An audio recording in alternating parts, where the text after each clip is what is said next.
ain't my chick. Put some respect on my chick. Pay me in equity. Watch me reverse out of dicks. He got a bad bitch.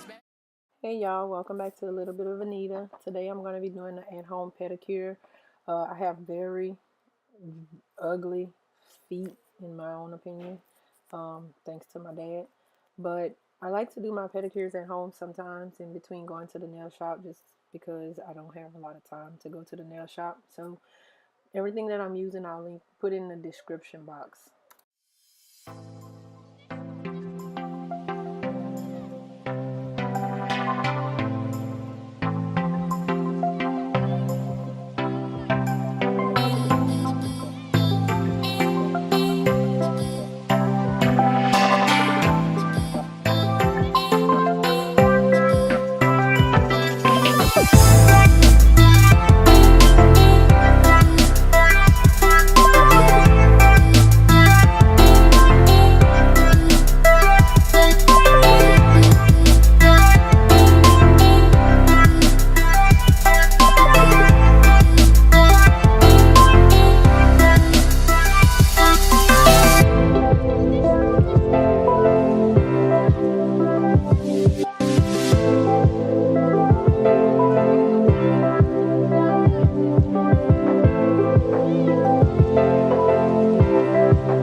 Right here, this is a sugar scrub that I make myself. It's just white sugar, coconut oil, and lavender essential oil. Sometimes I switch up and put sweet orange essential oil. But I really like the scrub. It's my favorite part of the whole pedicure.